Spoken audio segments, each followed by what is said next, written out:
കണ്ടിട്ടുണ്ടെങ്കിലും ഒക്കെ ഇതിന്റെ ഒരു കൗതുകം എന്ന് പറഞ്ഞാൽ ഇവരിത് ചെയ്യുമ്പോൾ കിട്ടുന്നൊരു കൗതുകമാണ്.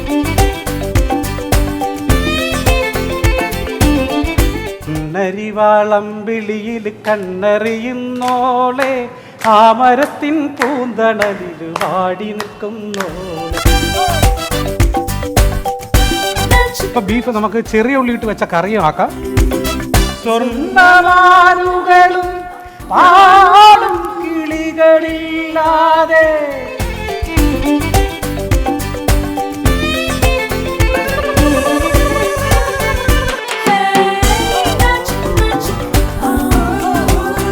Melma presents Fira Foods Celebrity Kitchen Magic.